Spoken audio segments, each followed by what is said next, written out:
कामनगर गांव में एक सिद्ध पुरुष रहते थे।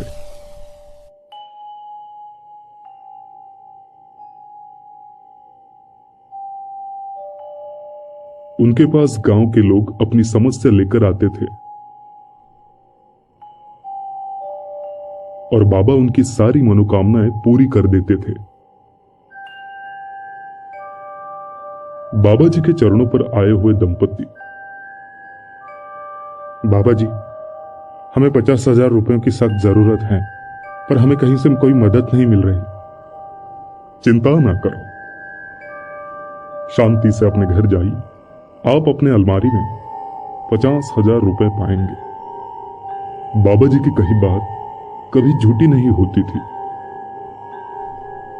घर पहुंचते ही पति पत्नी को अपने अलमारी में 50,000 रुपए मिले।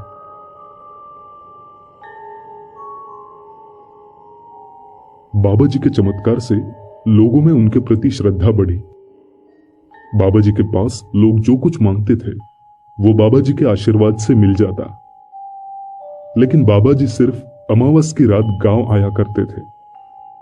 बाकी समय वो कहां जाते थे किसी को नहीं पता था। लोगों का कहना था कि बाबा जी जंगल में नई नई सिद्धियां प्राप्त करने जाते हैं जिससे मानव कल्याण हो। ये सारी बातें कामनगर में रहने वाले नरेंद्र ने भी सुनी थी। बाबा जी के कई चमत्कार अपनी आंखों से देखे भी थे, लेकिन उसने बाबा जी से कभी कुछ मांगा नहीं। उसे तो बस बाबा जी से एक ही चीज चाहिए थी, वो थी बाबा जी की सिद्धि। और फिर किसी और की नहीं, खुद की सारी इच्छाएं पूरी करने के सपने नरेंद्र देखता था। उसने कई बार बाबा जी का पीछा किया।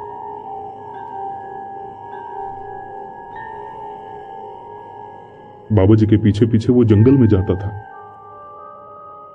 लेकिन घने जंगल में जाकर बाबा जी कहां गायब हो जाते थे उसे पता ही नहीं चलता था।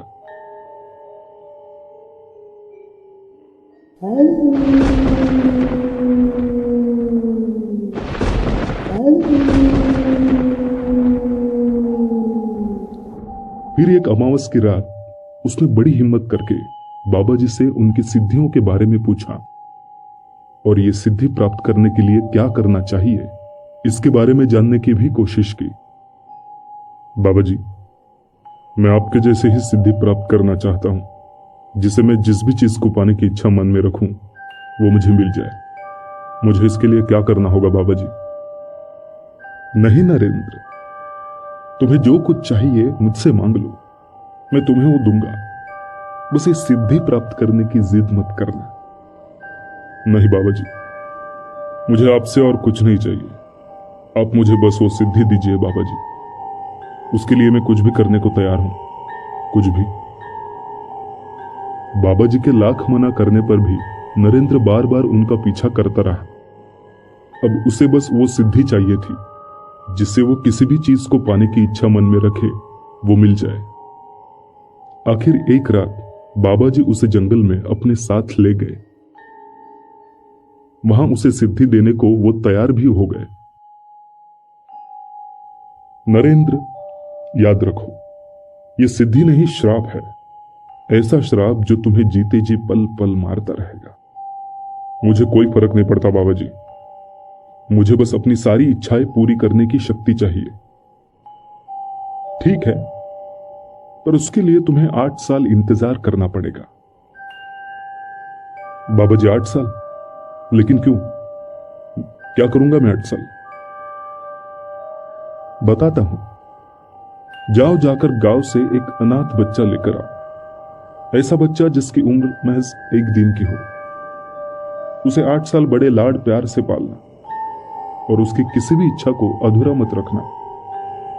8 साल बाद मैं तुम्हें इस जंगल के पार वाले खंडर में मिलूंगा। विश्वास रखना, 8 साल बाद तब मैं तुम्हें वो सिद्धि दूंगा।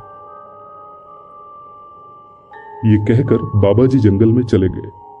नरेंद्र के सर पर बस अब सिद्धि प्राप्त करने का भूत सवार था, इसलिए वो कोई भी गुनाह करने को भी तैयार था। उसे बहुत ढूंढने पर एक अनाथालय में ऐसा बच्चा मिला जिसकी उम्र 2 दिन की थी। नरेंद्र ने उस बच्चे को गोद लिया उसे घर ले आया।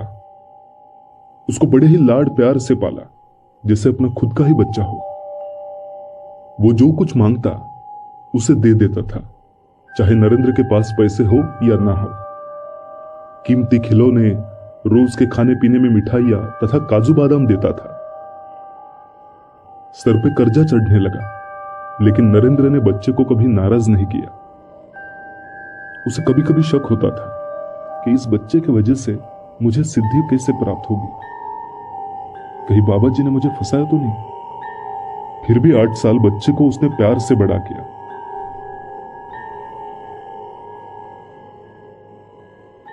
अमावस की रात बाबा जी गांव में आए तो उन्होंने नरेंद्र को अपने पास बुलाकर बच्चा लेके कल रात खंडहर में आने के लिए कहा।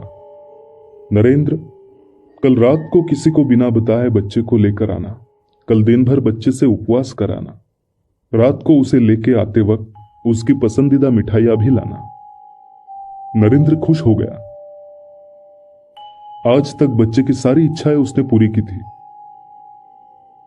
अब उसकी खुद की इच्छाएं पूरी होने का वक्त आ गया था। दूसरे दिन वो बेसब्री से रात का इंतजार कर रहा था।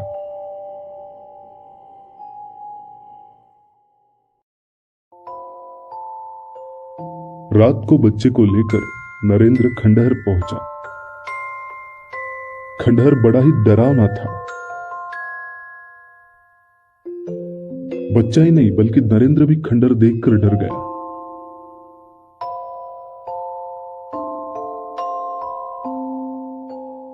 बाबा जी खंडहर में हवन कर रहे थे। उनके सामने एक खोपड़ी रखी थी जिसमें खून भरा हुआ था। नरेंद्र को बाबा जी ने अपने सामने बिठाया और खून की छींटें उस पर उड़ाई।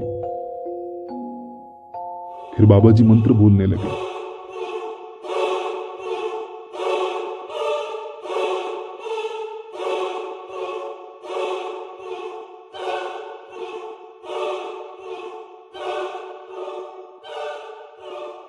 बच्चा डरा हुआ बाजू में बैठा था।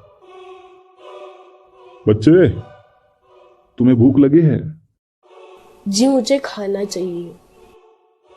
फिर बाबा जी के हुक्म के अनुसार नरेंद्र ने बच्चे को लड्डू खिला दिए। दिन भर भूखे मासूम बच्चे ने बिना सोचे समझे सारे लड्डू खा लिए। उसे यह भी नहीं पता था कि बाबा जी ने अपने पास की बड़ी तलवार उठा के नरेंद्र के हाथ में दे दी थी। नरेंद्र, ये बच्चा लड्डू खाने के बाद पानी मांगेगा, पर उसके पानी मांगने से पहले ही उसका सिर धड़ से अलग कर देगा। नरेंद्र ये बात सुन के घबरा गया। जिस बच्चे को उसने 8 साल से बड़े लाड प्यार से पाला था, उसकी हर बात मानी थी, ऐसे बच्चे को अपने ही हाथों से मारने का काम करने में नरेंद्र को डर लगने लगा। लेकिन 8 साल बाद सिद्धि प्राप्त होने की घड़ी आई थी। अब नरेंद्र को बस सिद्धि प्राप्त करनी थी। उसने अपना मन बना लिया। मैं अपने 8 साल बर्बाद नहीं होने दूंगा। बेटे, सारी मिठाई खा ली? जी पिताजी। और कुछ खाना है? नहीं पिताजी। क्या तुम्हें जो कुछ चाहिए था वो सब मिल गया? जी पिताजी। नरेंद्र के आंखों में जैसे शैतान समाया था। पिताजी, मुझे बहुत प्यास लग गई है, मुझे थोड़ा।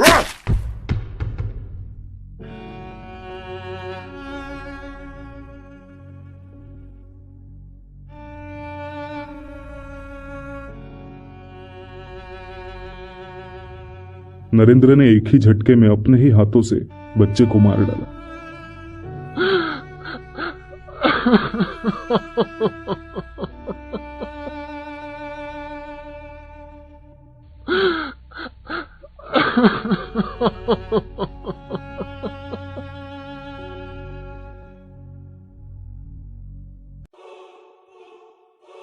बाबा जी ने फिर बच्चे का सर उठाकर उसका खून नजदीक के कुंड में डाल दिया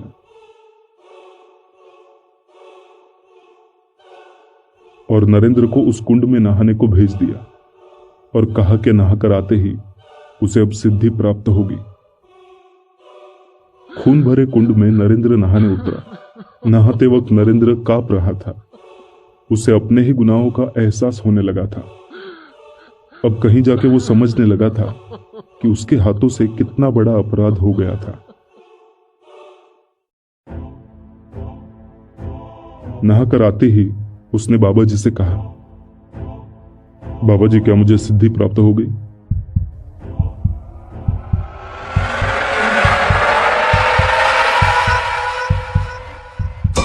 तभी उसने बाबा जी के पीछे से अपने बच्चे के पिशाच को रोते हुए अपनी ओर बढ़ते हुए देखा। उसे देखकर नरेंद्र के होश उड़ गए।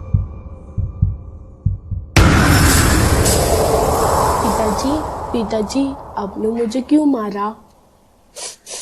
क्या गलती थी मेरी?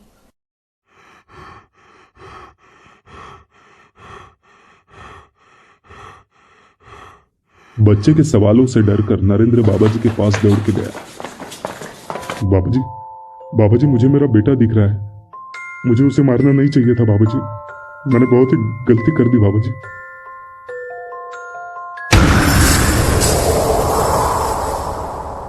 पिताजी, आज तक आपने मेरी सारी इच्छाएं पूरी की, तो मुझे थोड़ा पानी भी पिलाइए ना।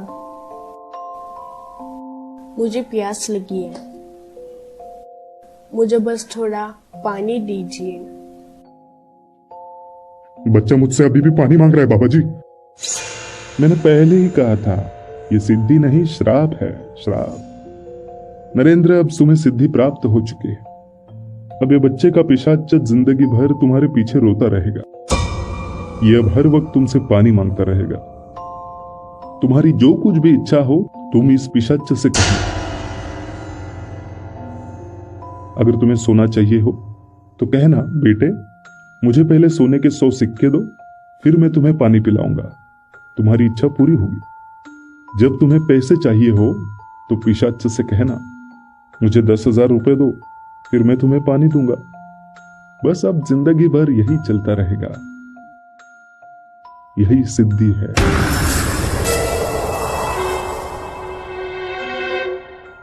नरेंद्र ये सुनकर बहुत डर गया।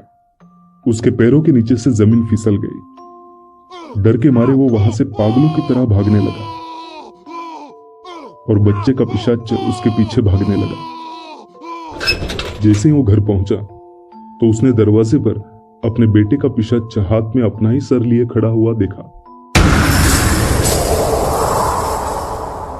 पिताजी, और वो बेहोश हो गया।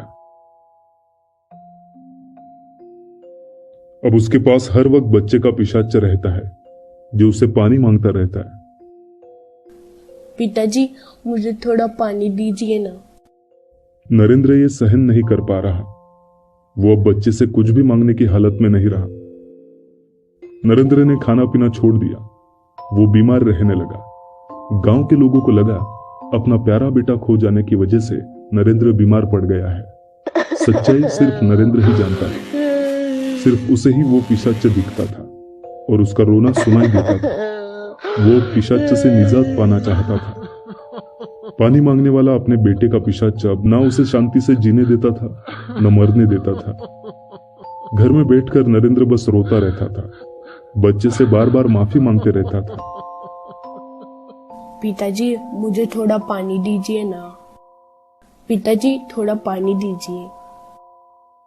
बहुत प्यास लगी है पिताजी। थोड़ा पानी दीजिए ना पिताजी।